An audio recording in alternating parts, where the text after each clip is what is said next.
Sonic Superstars Trio of Trouble. It's weird to see Amy join classic Sonic on an adventure like it's nothing, when all she was in the classic platformers was a kidnapping victim. I have to assume it's because she has a hammer, but he'd still objected first, and she'd have to have insisted on staying with him. Because by that logic, any random person could tag along on his adventure if he had a weapon too. It makes me wish I saw her get her hammer for the first time to justify this change to the status quo. The story has the heroes have to dodge missiles fired at them from Fang's vehicle.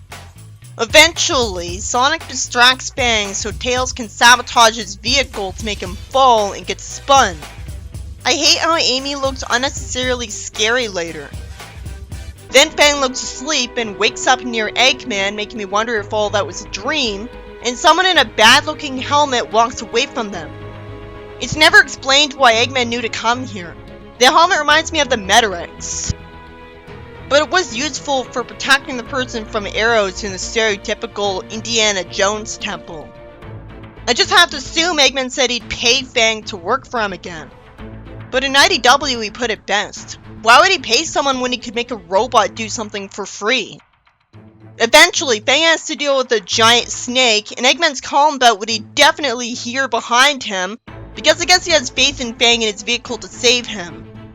Trip throws him something Tails stole from his vehicle, so he puts it in it and makes it spin to attack the snake and tie it up. If Tails stole something from his vehicle, why would it be in a place where they could retrieve it? Why wouldn't he have just kept it with them so that Fang couldn't resolve the plot? What was the giant snake doing here? It's not like the series to have giant versions of animals around in random places. If Trip's the type to pity a giant snake that tried to kill them, why work for Eggman then?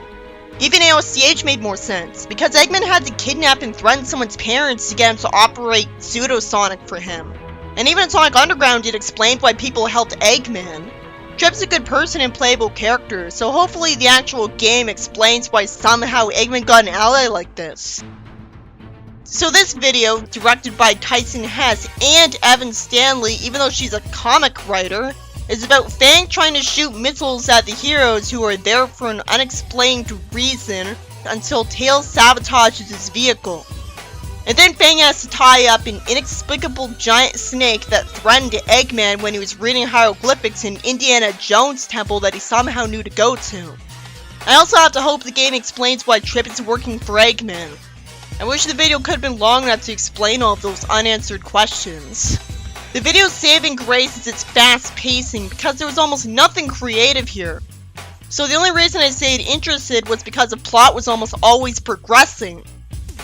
The presence of Trip isn't creative in an impressive way because anyone can add a character to a situation already done in the series, and Fang could have easily been the one who found the missing parts to his vehicle that logically Tails would have kept.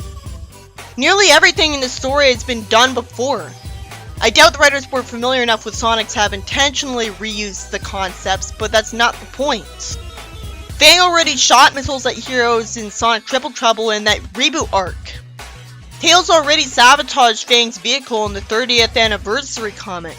Plenty of organic people have worked for Eggman. While the giant snake fight seems new, the situation still reminded me of Sad EM when Sonic dealt with a robot in a confined space that only looks like a big monster. And Archie Sonic fought with a robot that turned into a snake at one point.